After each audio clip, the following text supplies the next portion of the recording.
L'Allemagne comme vous ne l'avez jamais vue.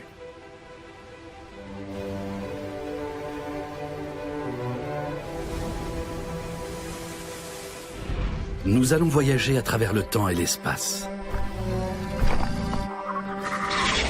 Sur les traces d'océans dans les montagnes et de forêts tropicales disparues depuis longtemps.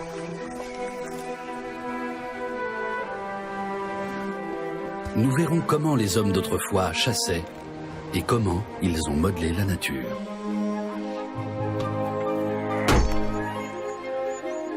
Nous verrons quel long chemin l'Allemagne a parcouru.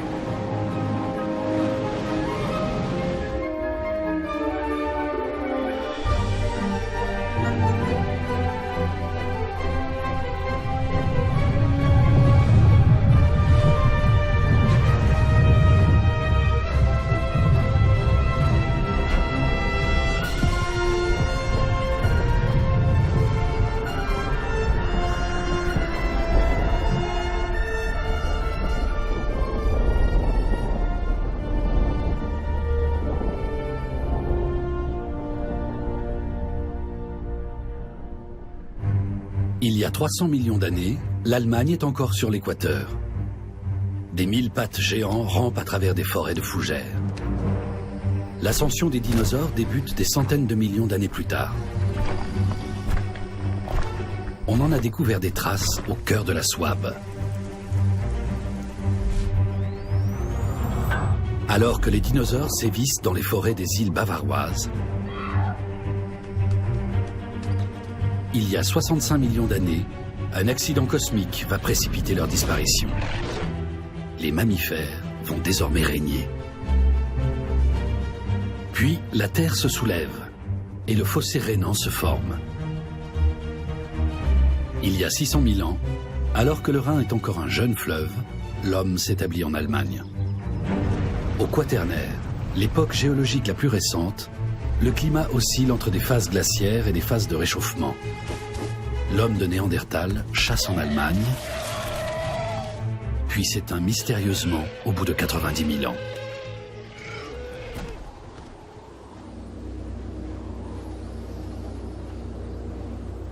Depuis plus de 2 millions d'années, l'Allemagne traverse une période glaciaire entrecoupée de brèves remontées des températures. Les glaciers se reforment après chaque réchauffement. Nous sommes dans le nord de l'Allemagne.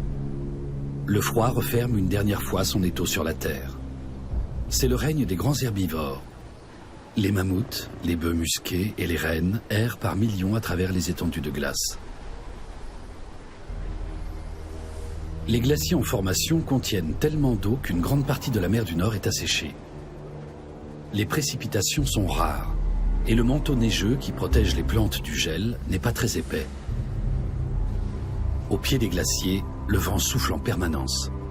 Plus au nord, il n'y a aucune trace de vie. S'il gèle davantage, les grands troupeaux d'herbivores devront se déplacer.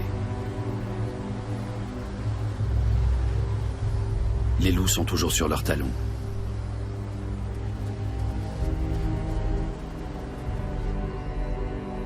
Ils ne sont pas les seuls.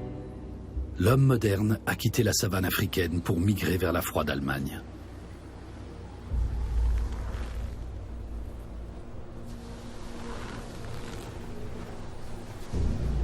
Le loup est l'une des premières espèces qu'il domestique quand il ne la chasse pas. Le chien fait son apparition.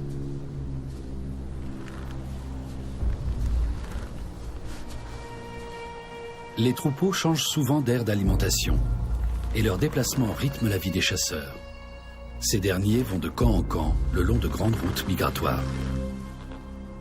L'été, la chasse est abondante. Mais l'hiver, quand la neige et le vent effacent les pistes et que les corps se fondent dans la blancheur, il est presque impossible de suivre les bêtes à travers la steppe.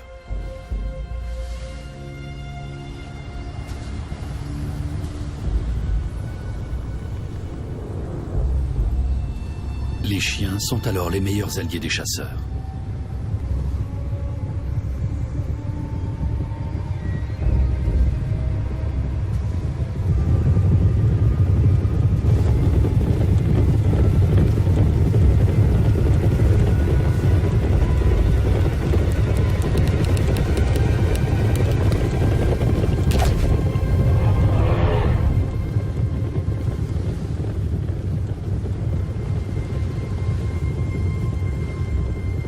Chaque année, les chasseurs guettent le passage des grands troupeaux. Mais ceux-ci finissent par disparaître sans jamais revenir. Certaines espèces s'éteignent, d'autres quittent la terre des chasseurs de l'ère glaciaire. On a longtemps cru que l'homme était responsable de la disparition des mammouths et des mégacéros, des cerfs géants. Mais les quelques chasseurs de l'époque n'auraient jamais pu tous les exterminer. C'est plutôt du côté des changements climatiques que la cause est à rechercher.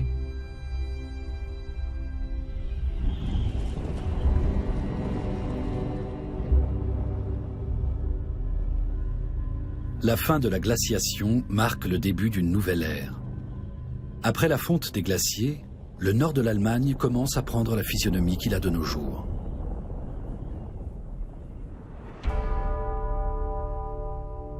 Les glaciers laissent derrière eux des masses de terre et de roches qu'ils avaient arrachées et qu'ils libèrent quand le climat se réchauffe.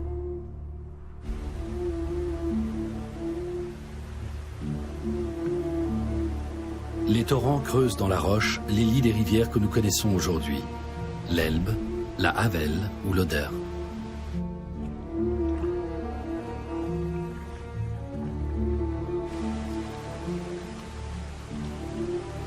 Alimentée de ces monceaux de glace fondue, la mer monte et inonde la toundra dans laquelle les chasseurs traquaient les troupeaux de mammouths et de rennes.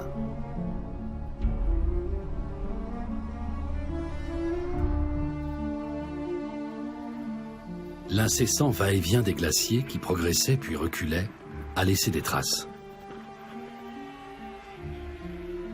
Au point d'avancement maximum des glaciers, des moraines, dites terminales, se sont formées. Elles donneront naissance à un paysage vallonné.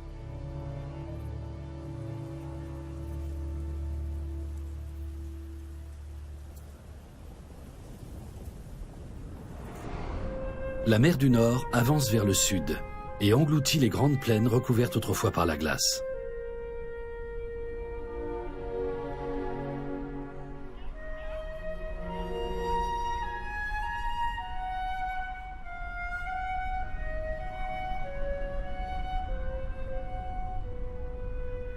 Un tout nouveau biotope apparaît alors. C'est la mer des Wadden, l'estran de la mer du Nord. Sable fin, vases brunes et eaux troubles s'étendent à perte de vue. Le désert de glace laisse place à un milieu d'une grande richesse. La marée, qui charrie une nourriture abondante, recouvre l'estran 2 fois par jour.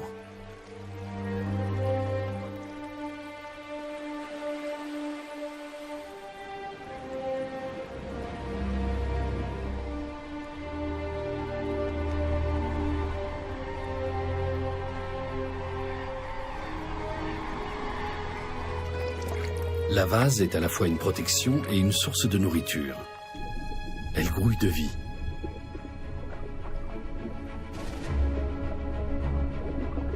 Le lompe, appelé aussi grosse poule de mer, est l'une des espèces qui fraye ici. Il se nourrit de crustacés, de petits poissons et de méduses. On ne sait pas quand il est apparu, mais il vit sans doute dans la mer du Nord depuis la dernière période glaciaire. Des créatures primitives étonnantes peuplent ces eaux. La méduse à crinière de lion possède d'innombrables tentacules urticants. Les vives font partie des espèces les plus venimeuses d'Europe.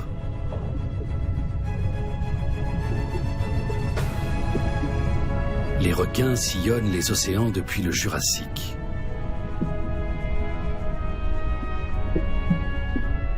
Les calmars sont encore plus vieux. Ils sont apparus il y a 500 millions d'années. Ce sont des mollusques, comme les escargots. Mais ils sont dotés d'une intelligence comparable à celle des oiseaux et des mammifères.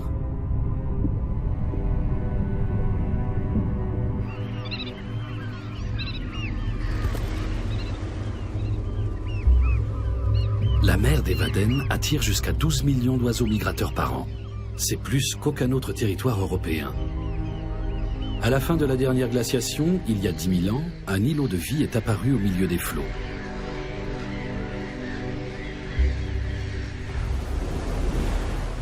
Au large, la mer du Nord se déchaîne.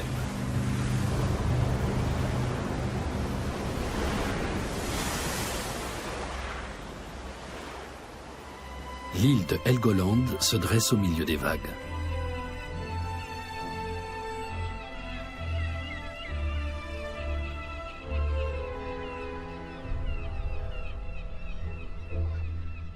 La mer du Nord est assez récente.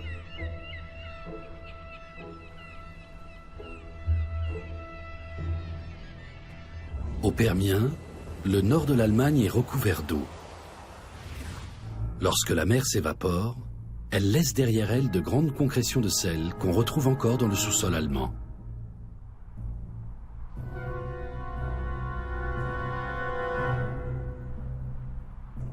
Au fil du temps, d'épaisses couches de grès et de calcaire se déposent sur ces concrétions. Là où la pression est faible, le sel contenu dans le sol s'élève, formant des coussins et des dômes qui soulèvent les couches supérieures de la roche.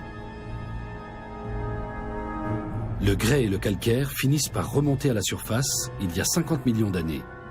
Ils seront désormais exposés au vent et à l'eau. Voilà comment les falaises de Helgoland se sont élevées au-dessus des vagues de la mer du Nord.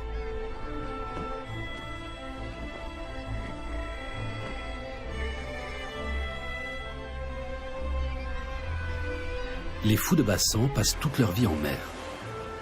Pour pêcher, ils plongent en flèche de 50 mètres de haut.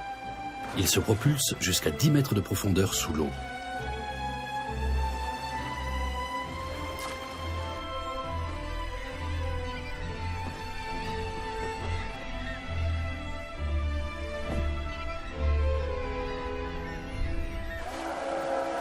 L'hiver, longtemps après le départ des oiseaux migrateurs, les phoques gris envahissent les plages de l'île.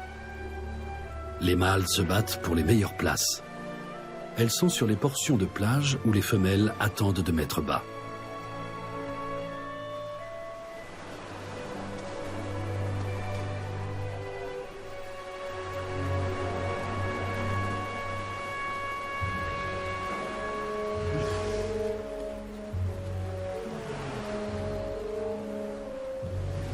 Les vents d'hiver soulèvent de grandes vagues qui déferlent sur la côte et rongent la roche.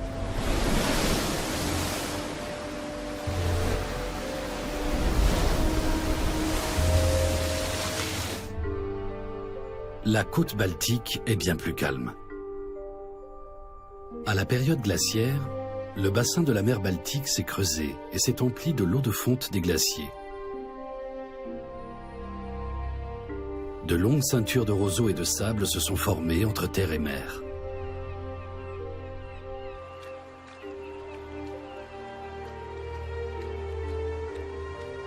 La côte baltique est restée sauvage.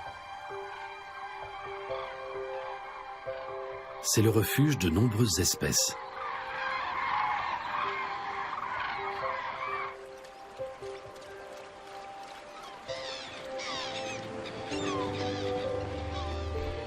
Les busards des roseaux aménagent leur nid au sol, dans les grandes ceintures d'herbacées.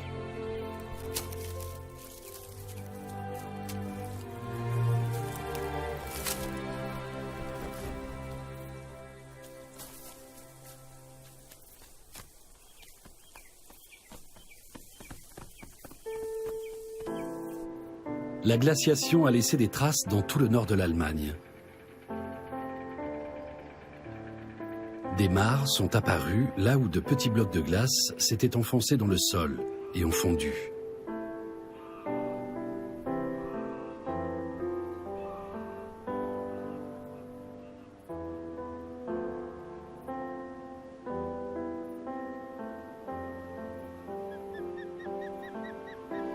Là où les blocs de glace étaient plus gros, de grands lacs se sont formés.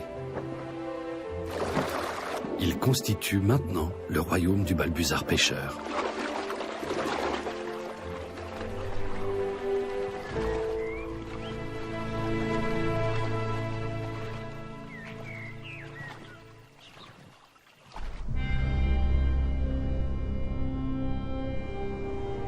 Rügen est la plus grande île d'Allemagne. Elle s'est élevée à la surface de la mer sous la poussée de la glace. À l'époque des dinosaures, la craie s'est formée à partir de microalgues calcaires. Les masses de glace ont comprimé et plissé les sédiments, donnant ainsi naissance aux falaises caractéristiques de Rügen.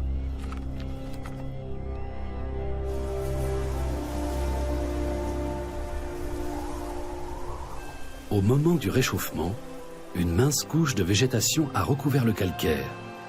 Les plantes se sont enracinées dans le sol meuble.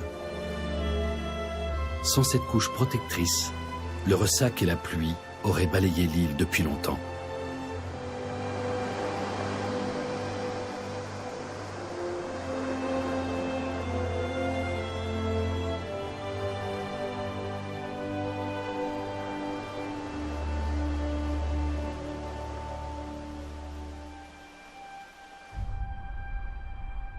La plaine du nord de l'Allemagne s'étend jusqu'aux moyennes montagnes. À la fin de la dernière période glaciaire, la région se réchauffe rapidement, permettant le retour des forêts et des espèces animales qui nous sont familières.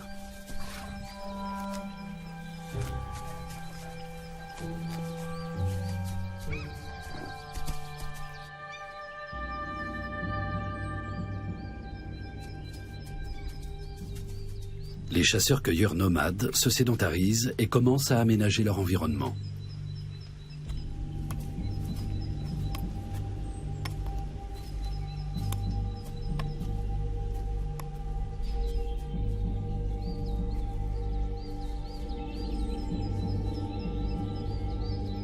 Le début de la civilisation fait émerger un nouveau type de conflit.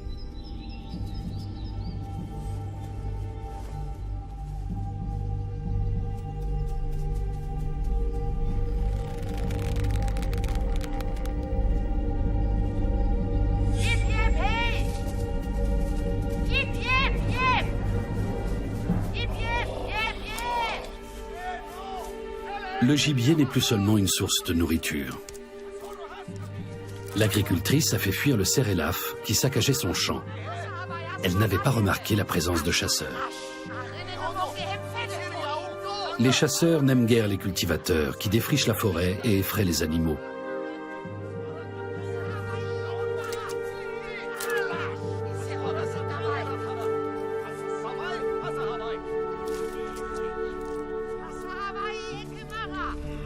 Mais l'agriculture finit par s'imposer. L'homme domestique la nature pour ses propres besoins. C'est la révolution néolithique. La population s'accroît à vue d'œil. On construit des villages, puis des villes. L'homme ne dépend plus du succès de la chasse ou de la cueillette pour s'alimenter. Il est désormais capable de produire lui-même sa nourriture. Les animaux sauvages évitent les villages et se réfugient dans la forêt.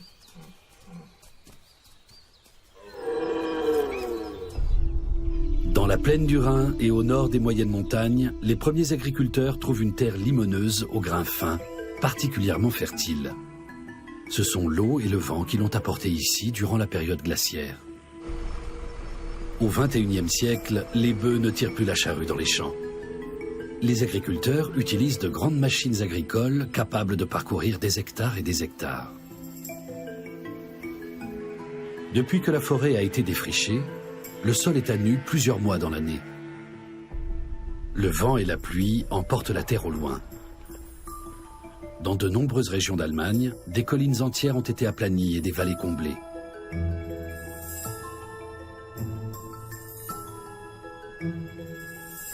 Mais le relief typique de ces surfaces agricoles a été modelé par l'homme.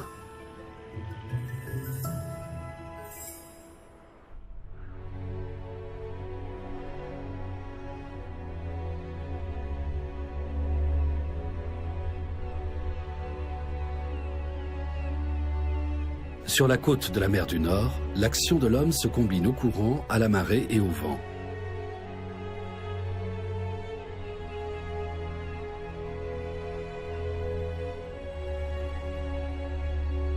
L'agriculture et l'élevage s'y développent il y a environ 5000 ans.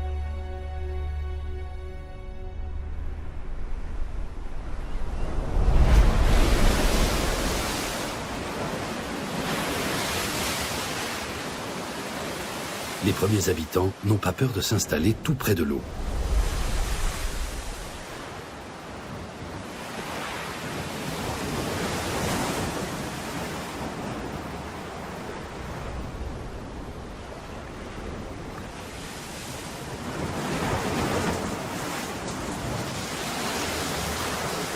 Dès l'an 50 après Jésus-Christ, ils bâtissent des habitations et des étables sur des buttes artificielles appelées terpes pour se protéger des marées.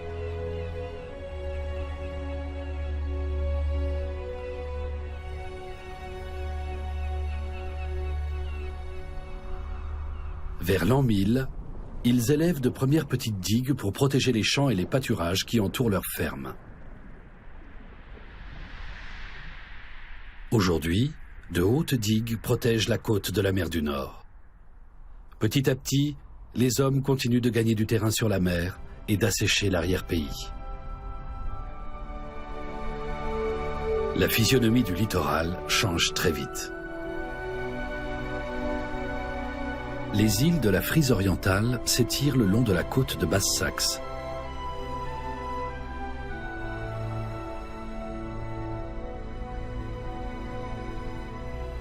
Ce chapelet d'îles, situé entre Borkum et Wangerooge, a 7500 ans seulement dans sa configuration actuelle. Et il n'a pas fini de se déplacer. Certaines îles ont dérivé d'au moins 2 km au cours des 2000 dernières années.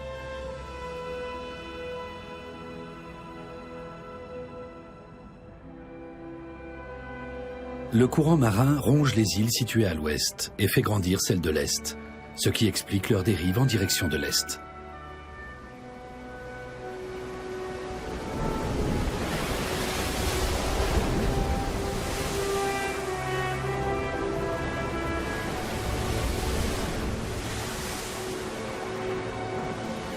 C'est la mer elle-même qui a façonné les îles de la Frise orientale et qui continue de les modeler à son gré.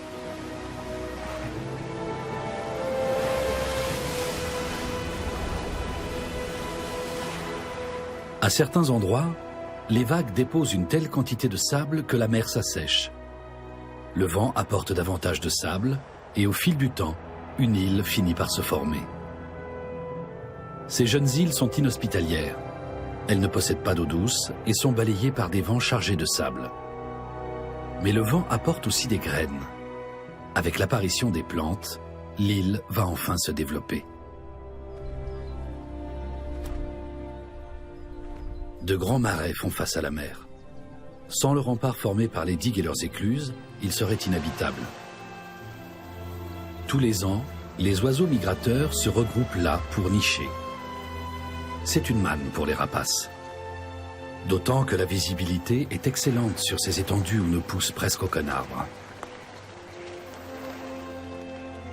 Quand l'hiver arrive et que les derniers oiseaux migrateurs s'en vont, le calme revient sur les côtes allemandes. La région paraît alors aussi désolée qu'il y a 2000 ans. L'Allemagne est couverte d'immenses forêts primitives. La civilisation progresse jusqu'au nord, mais uniquement le long du Rhin.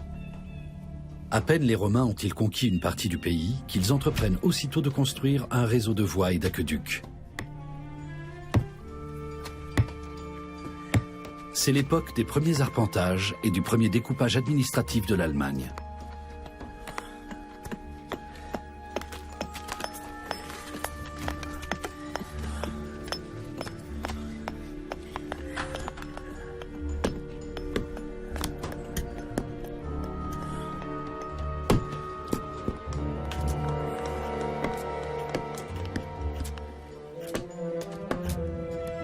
Les Romains possèdent des méthodes de mesure sophistiquées qui leur permettent de tracer des voies en ligne droite à travers le territoire.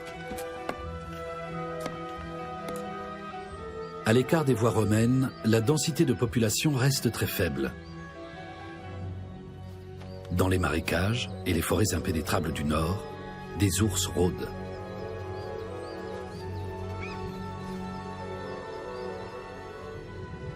Mais les ours des forêts de Germanie sont en danger. Les Romains ont en effet des jeux cruels. D'innombrables ours, sangliers et taureaux sauvages sont capturés pour leur bon plaisir.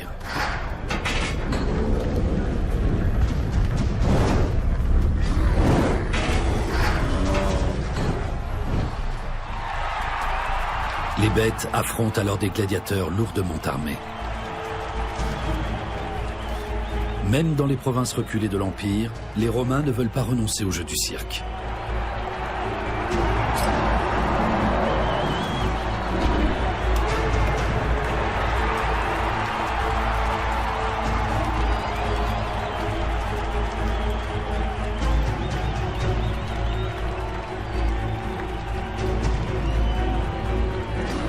Ces combats peuvent coûter la vie à une centaine d'ours par jour. Les Romains en tuent tellement que les historiens dénoncent aujourd'hui une véritable extermination des ours.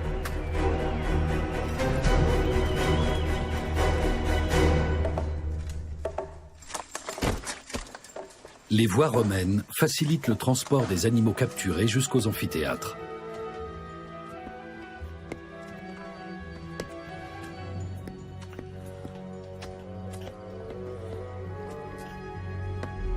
Les Romains construisent ces voies pour relier leurs camps militaires, qui deviendront plus tard de grandes villes comme Cologne, Mayence ou Coblence. Beaucoup de voies actuelles de circulation ont gardé le même tracé que du temps des Romains. Entre Cologne et Juliers, la Via Agrippinensis correspond à la route fédérale allemande numéro 55. Quant à l'ancienne route frontalière du Limes romain, qui passait près de l'actuelle Xanten, elle correspond aujourd'hui à la route numéro 57. Un vaste réseau de routes, de rails et de canaux quadrille aujourd'hui l'Allemagne et permet la circulation des hommes à travers le pays en un temps record. Le revers de la médaille, c'est l'émiettement du territoire.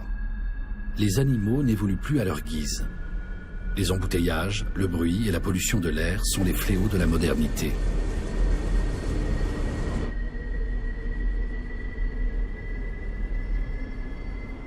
Si l'Allemagne était restée inhabitée, elle serait couverte de forêts.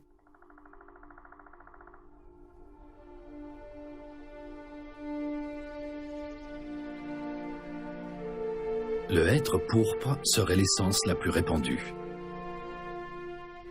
Bien qu'il soit considéré comme commun, le hêtre est devenu fort rare dans les forêts exploitées par l'homme. Les vieilles hêtraies comptent même parmi les biotopes les plus menacés de la planète.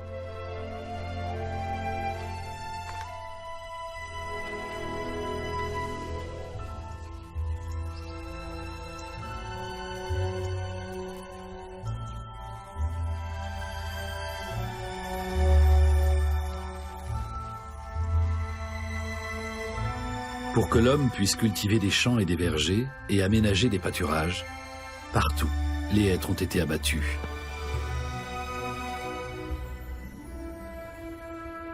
Mais de nouveaux paysages aux couleurs chatoyantes sont apparus.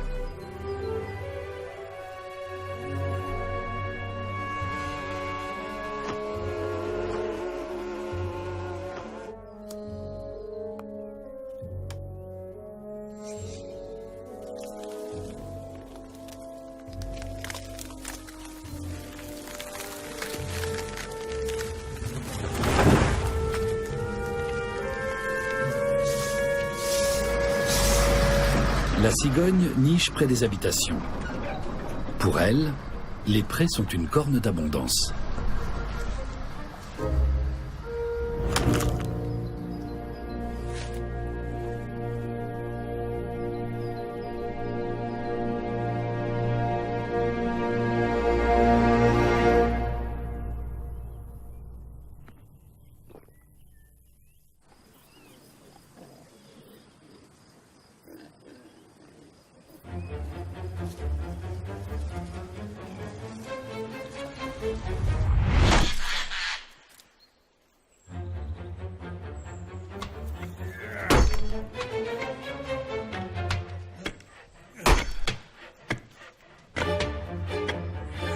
La culture ne cesse de gagner du terrain sur la nature.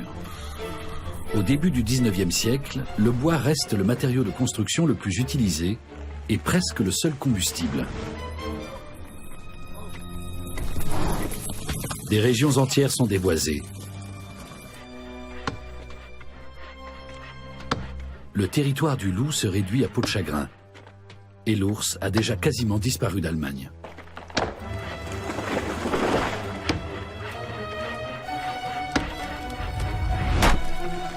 Depuis le Moyen-Âge, le bétail paît dans la forêt. Et pour faire sa litière dans l'étable, on ramasse les feuilles du sous-bois.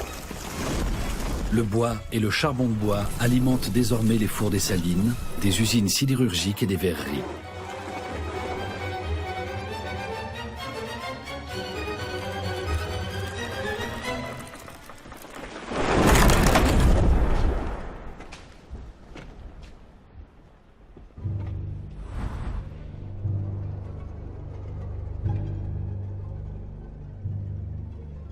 On construit d'innombrables mines et meules pour fabriquer ce charbon de bois dont l'industrie en plein essor est si friande.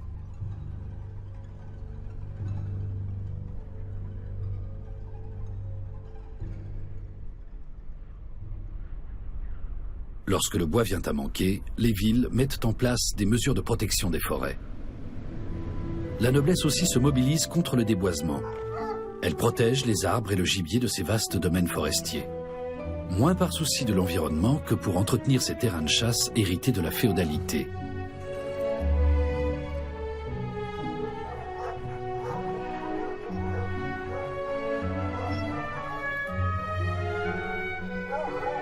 Sans ces chasseurs, l'Allemagne aurait aujourd'hui un autre visage. Durant des millénaires, la chasse a été l'unique moyen de subsistance des hommes. Puis, au début du Moyen Âge, elle est devenue le privilège de la noblesse. Les seigneurs interdisaient l'accès à leurs forêts. Les paysans n'avaient pas le droit de chasser, ni même de tuer le gibier qui ravageait les champs. Un édit permettait de leur confisquer la terre dès que la végétation arrivait à l'éperon des cavaliers.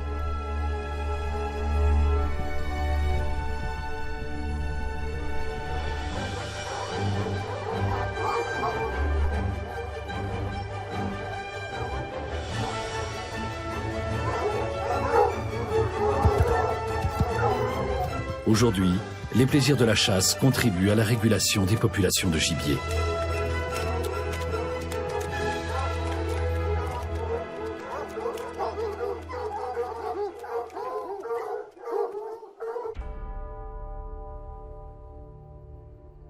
La forêt de la Spree, dans le Brandebourg, n'a pas eu besoin de la noblesse pour subsister. D'après la légende, ce labyrinthe d'arbres et de canaux est le royaume du diable.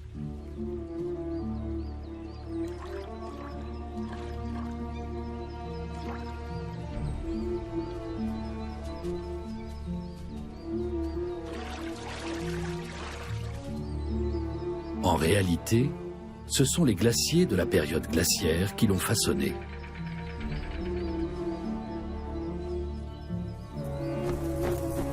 Les cigognes noires nichent bien cachées dans l'écheveau des canaux.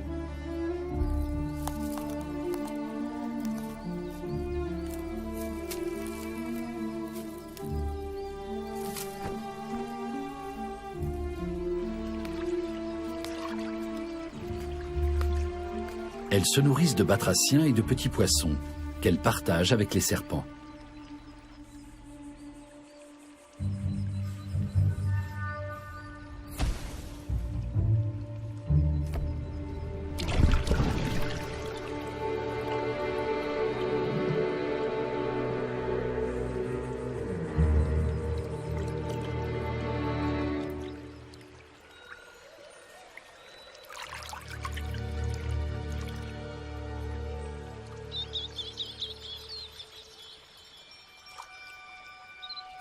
L'aulne noir ne pousse pas toujours tout seul de nos jours.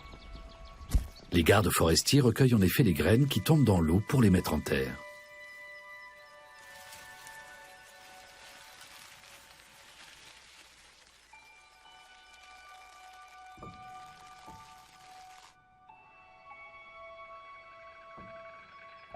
La forêt de la Spree n'a plus rien d'une forêt primitive depuis longtemps.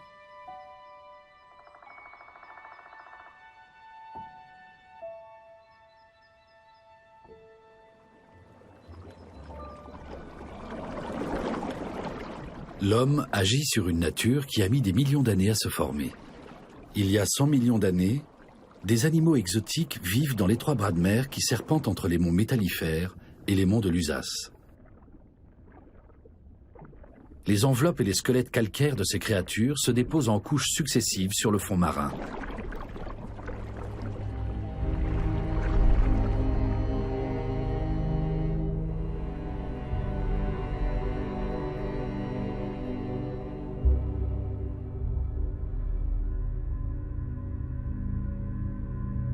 Cette couche calcaire additionnée de sable et d'argile, apportée par le vent et les fleuves, donne naissance à de majestueux rochers de grès.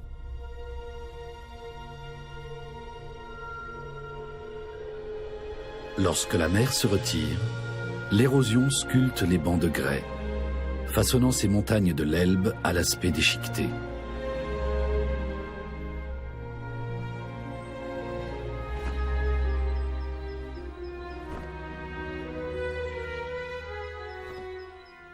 Planer jusqu'en bas des falaises, le long des différentes couches géologiques, c'est un peu remonter le temps.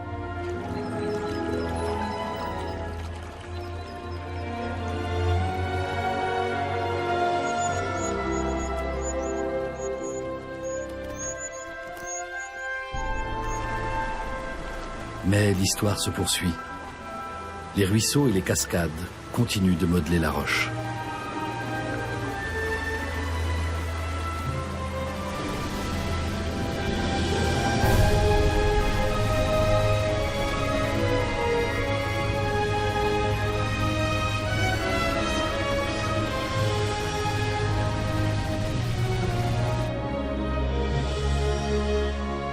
Les hommes exploitent le grès dès le XIe siècle. Des siècles plus tard, lorsque la navigation fluviale se développe, on creuse des carrières le long de l'Elbe. Ces carrières vont agrandir l'étroite vallée de l'Elbe à de nombreux endroits.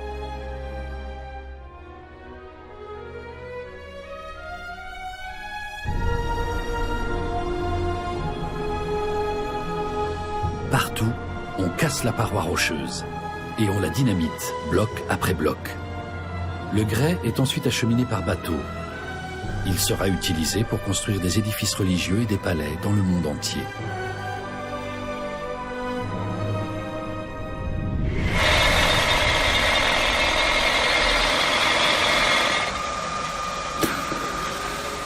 Aujourd'hui encore, on détache des blocs de roche des falaises de l'Elbe avant de les expédier aux quatre coins du monde.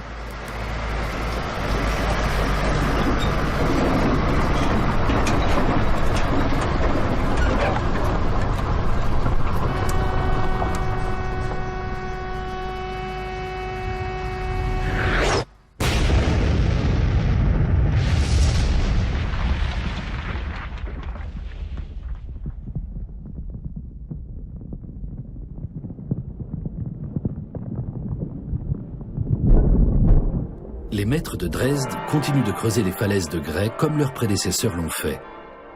Pour reconstruire la célèbre Frauenkirche, ils sont même retournés dans les carrières d'antan.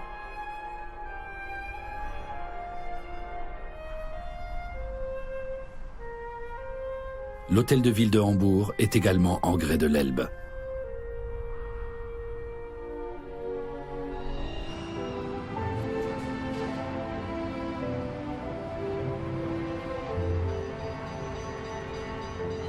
Les animaux ont envahi les nouveaux espaces depuis longtemps.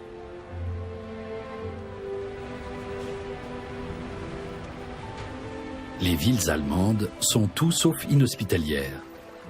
Les quartiers résidentiels, les parcs, les cimetières, les jardins et même les poubelles des zones piétonnes constituent autant d'habitats différents, réunis sur une petite surface.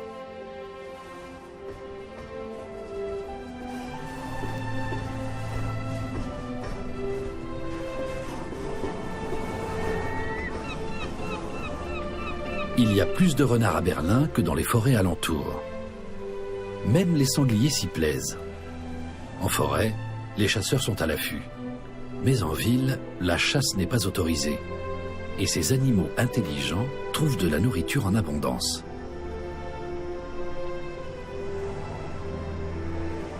La ville n'est pas le refuge d'espèces menacées ailleurs par l'agriculture ou l'exploitation forestière. Elle est devenue un autre milieu naturel. Une nouvelle nature, citadine et non plus sauvage.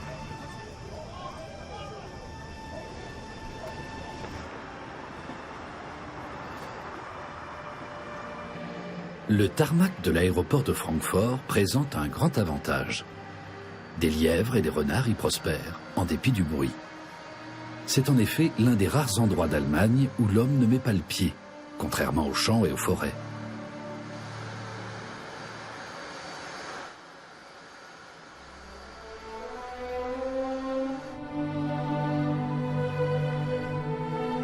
Les ponts de Cologne et sa cathédrale sont emblématiques de la ville.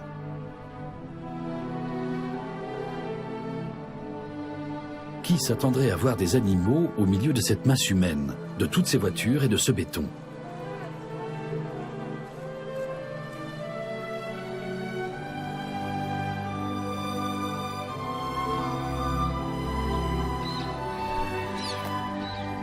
Des animaux originaires du monde entier trouvent refuge dans les villes allemandes, qu'ils enrichissent de leurs couleurs et de leurs cris.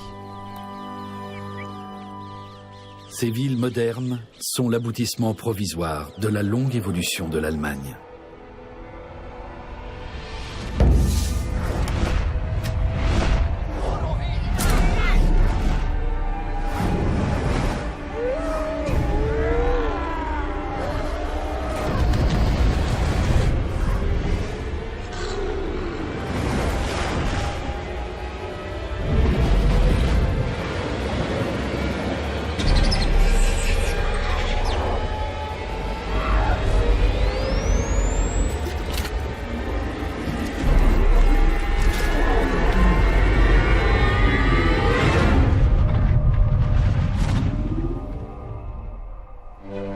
Nous avons parcouru le pays de long en large, à travers tous les âges. Notre voyage s'achève, mais celui de l'Allemagne continuera sans nous. Nous ne saurons jamais quelle direction elle prendra. Sera-t-elle un jour au pôle Nord ou de nouveau sous le soleil des tropiques? Se retrouvera-t-elle comprimée entre deux continents qui la forceront à s'élever vers le ciel? Ou bien sombrera-t-elle au fond de la mer, brisée en 1000 morceaux? Et si elle se couvrait d'une couche de glace d'1 kilomètre d'épaisseur? Quoi qu'il en soit, l'Allemagne changera encore 1000 fois de physionomie.